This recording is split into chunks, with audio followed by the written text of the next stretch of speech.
صباح الخير، عاملين ايه؟ يا رب تكونوا بخير. وحشتوني جدا جدا، ورجعت لكم النهارده بفيديو جديد ان شاء الله تستفادوا منه ويعجبكم. فيديو النهارده هيكون عن روتين اليومي قبل الميد ترم، او يعني امتحانات نص السنه. هقول لكم يا جماعه في فيديو النهارده انا ازاي بنظم يومي وبذاكر ايه، وتفاصيل كتير جدا. وهقول لكم انا ذاكرت ايه وازاي تستغلوا الفتره دي قبل الامتحانات في لم المنهج والمتراكم. وكمان يا جماعه المواد اللي بره المجموع اللي ما فتحناهاش والهاي ليفل وتفاصيل تانية كتير يا جماعه، وازاي تضمنوا الدرجه النهائيه. بس ما تنسوش تشتركوا في القناه وتفعلوا زر الجرس وتشاركوا الفيديو مع اصحابكم، ويلا نبدا. بس ما تنسوش يا جماعه تصلوا على النبي في الكومنتات. كلكم دلوقتي يا جماعه تنزلوا تصلوا على النبي في الكومنتات، عليه افضل الصلاه والسلام. ويلا نبدا.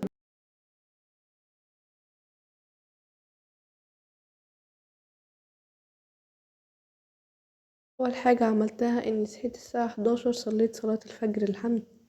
صليت صلاة الفجر الحمد لله. حاولوا يا جماعة ان انتوا يعني تصلوها في ميعادها او كده، بس المهم ان انتوا برضو تصلوها. الحمد لله خلصتوا يا جماعة. انا هقول لكم على حاجة حلوة جدا تعملوها، يعني بقى تعملوها، وهي ان انتوا يعني تحاولوا تلتزموا بالصلاة يعني وتحاولوا تخلوها يعني عادة ده يعني دائمة قبل 2026. وكمان يا جماعة يعني في عادة حلوة اوي اعملوها بعد كل صلاة، وهي قراءة آية الكرسي. انا حطيتكم هنا يا جماعة فضلها اهو، بجد يا جماعة يعني مش هتاخد منكم دقيقة، بس فضلها كبير جدا. بعد كده قراءة اذكار الصباح والمساء برضو يا جماعة، يعني مش هتاخد منكم يعني دقيقتين، بس برضو يعني فايدتها كبيرة بجد يعني، وبتحميكم. الحمد لله كده يا جماعة انا خلصت كمان قرأتهم. بعد كده هروح بقى اعمل، فروحت بقى بعديها يا بنات كده رحت عملت سكين كير روتين. استخدمت الغسول ده من تتراهيدرو. الغسول ده يا جماعة حلو جدا جدا للبشرة الدهنية والمختلطة، بينضف البشرة حلو، وفي نفس الوقت فيه سلسليك اسيد وكده، فكويس للحبوب. وهو 200 ملي، سعره كمان 120 جنيه، فحاسة ان هو يعني قيمة مقابل سعر. فجربوه واكتبولي التجربة بتاعتكم معاه في الكومنتس. لو عايزين عنه يعني فيديو ريفيو لوحده كامل اكتبولي برضو في الكومنت. وكمان برضو غسلت اسناني وسرحت شعري طبعا. بعد كده يا جماعة رطبت بشرتي، ودي من اهم الحاجات بالذات في الشتا، هي ترطيب الجسم كله عامة، سواء بشرة سواء شعر سواء ايدين كده عامة، وشفايف برضو، دي حاجات مهمة جدا. استخدمت الكريم ده من يوريتشي بنسينول، حلو اوي يا بنات. ده بجد يعني من احلى الكريمات اللي انا اكتشفتها يا جماعة، يعني ومن اكتر الحاجات الحلوة اللي جربتها الفترة الاخيرة. حاساه حلو في نفس الوقت، مش بيطلع حبوب، بيدي ترطيب حلو وبيدي جلوي كده حلوة للبشرة. بحسه حلو ب85 جنيه بس، فبرضه حاساه قيمة مقابل سعر. بعد كده رطبت ايديا بالكريم ده من نيفيا سوفت. اهم حاجة الترطيب، ممكن ترطبوا باي كريم، ممكن ترطبوا باي كريم عندكم، بنسينول، نيفيا سوفت، مش عارفة جلايسوليد، اي كريم عندكم يعني. بس المهم ان هو مهم من هنا لبكرة يا جماعة، لازم ترطبوا باي كريم عندكم. بعد كده رطبت شوية بالليب بالم دي من كيران دمور، دي تحفة بجد اوي يا جماعة. جماعة دي بجد تحفة جدا، لونها حلو، طعمها حلو، يعني مش طعمها، يعني كمان الريحة بتاعتها حلوة، ولونها خطير جدا، كأنكم حاطين زي يعني ليب اويل كده خفيف، ممكن تنزلوا بيه يعني. كمان يعني ايه يعني استخدام يومي وكده، يعني حلوة جدا بجد، وترطيبها خطير، ب25 جنيه بس. دي بالورد يا جماعة. بعد كده بقى رحت فطرت الحمد لله برضو، ومليت المية عشان ابدأ يعني اروح بقى ابتدي مذاكرة وكده، علشان يعني مفضلش اقوم لو عايزة اشرب مية او كده، عشان مفيش حاجة تقومني من على المذاكرة. مرضتش انا افتكر اشرب مية طول اليوم، فمليت لي ازازة وحطيتها جنبي. بعد كده بقى هنبتدي يلا مذاكرة مع بعض. اول حاجة بدأتها وهي الدراسات. انا فاضل لي درسين او واحدة يعني واخلص المنهج. الوحدة دي درسين، بيتكلم اول درس عن الحضارة الرومانية، فابتدي ان انا اذاكره يا جماعة، اقرأ كل المعلومات واحدد عن الحاجات المهمة كده يا جماعة. وهبتدي يا جماعة سوري، دي عن الحضارة الرومانية، مش اليونانية. أنا يعني قرأتها غلط، بس دي عن الحضارة الرومانية زي ما قلت لكم. لو في يا جماعة تاريخ مثلا أو يعني اسم ملك إمبراطور أو كده، برضه بحفظه، بقسم الدرس على أكتر من جزء. لو في أسئلة بما تفسر والتعريفات والحاجات دي بحفظها طبعا. استخدموا يا جماعة يعني يعني هايلايترز كده يعني مثلا يعني أقلام متلونة يعني وكده، عشان تكونوا يعني منوعين في الكتاب وكده، وما تزهقوش وما تلاقوش الكتاب كله شكل واحد، فاهمين؟ وبرضه يا جماعة ابتدوا ان انتوا تقسموها لحتت صغيرة بس كده، وده كده انتوا هتذاكروا الدراسات هيبقى سهل يعني. ولو في اي سؤال او تدريب حلوه خلاص، وكده انتوا ضمنتوا الدراسات. ما تنسوش يا جماعة قبل ما نكمل تشتركوا في القناة وتفعلوا زر الجرس، وتكتبوا لي كومنت دلوقتي حلو، تحطوا لايك لو ما حطيتوش، ويلا نكمل بقى. بحل بقى التدريب ده زي ما قلت لكم مهم برضو.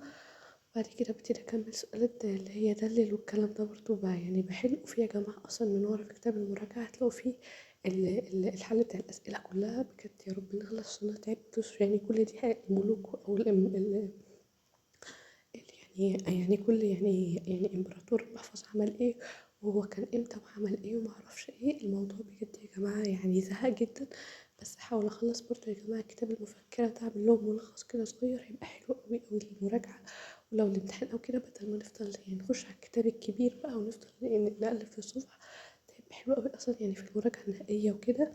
كمان يعني كمان يعني وأسئلة مثلا اللي هي دليل بما تفسر بجد مظبطنا بقى وكده. بس اوعوا يا جماعة تستخدموه في الغش عشان طبعا حرام. تمام. التعريفات برضو بحفظها زي ما قلت لكم، اللي يعني ايه رهبرة مثلا بحفظهم. يعني ممكن تكتبوه لو انتوا بتحبوا الكتابة او تحفظوه يعني شفوي. الحمد لله يا جماعة خلصنا بجد، حاسة اني استغرت. بس كده خلصنا خلاص منهج الدراسات. ابتدي بقى ان انا احل عليه اسئلة الدرس كلها والتدريبات وكده. الحمد لله الحمد لله الحمد لله خلصنا. وقبل يا رب بقية المواد. بعد كده بقى رحت عشان احل امتحانات انجليش. انا كنت مخلص المنهج واروح بقى احل امتحانات انجليش. حليت الامتحان السادس زي ما انتوا شايفين اهو، ده الامتحان السادس اهو. اول حاجه طبعا ده اللي يعني اللي هو الاستماع او listening، فانا مش بحله طبعا. هبتدي ان انا على طول choose the correct answer. اهم حاجه يا جماعه المراجعه هي حل امتحانات، مش كتر التكرار والكلام ده مش هيثبت المعلومه في المحكوم. المراجعه هي حل امتحانات. يبقى الحل يا جماعه ده اهم يعني من التكرار والقرايه. فانتوا حلوا كتير اكتر ما يعني ما تكرروا. دي يا جماعة من الغلطات اللي ممكن يعني تعملوها، ان انتوا تكرروا ما تحلوش كتير. حلو بس حلو يا جماعة أسئلة كتير عشان تعرفوا مثلا يعني لو في مثلا يعني جزئيات واقعين فيها أو كده تحسنوا. حلو يا جماعة كل الأسئلة ما تسيبوش ولا حاجة فاضية. ولو في إجابة مش عارفينها ممكن ترجعوا للمين بوك أو كده. المهم إن انتوا تحلوا كل الأسئلة. اهتموا يا جماعة يعني كمان يعني بالباراجرافات والإيميلات والبوستات يعني البلوجز والحاجات دي، عشان بتيجي آخر السنة ونقول طب هنكتبها ازاي. طب أنا مش حافظة الكلمات. وبرضه احفظوا الكلمات عشان دي بتساعد في كتابة الباراجراف وكده. فانتوا يعني ايه اهتموا بالحاجات دي علشان يعني يعني ما تراكموهاش مثلا يعني في الامتحان وتيجي تقول طب هنحلوها ازاي. برضه يا جماعة نفس الفكرة مع مواضيع التعبير في العربي، عشان ما تراكموهوش تقولوا هنكتبه ازاي وتيجوا تغلطوا وتنقصوا في الامتحان بسبب الحاجات دي. ما تحاولوش يا جماعة تذاكروا كل المواد كلها في يوم واحد عشان كل مادة تاخد حقها ووقتها في المراجعة. حلو. ولو في حاجة لسه ما خلصتوهاش او في حاجات بسيطة ابدأوا خلصوها وراجعوا كل مرة واحدة.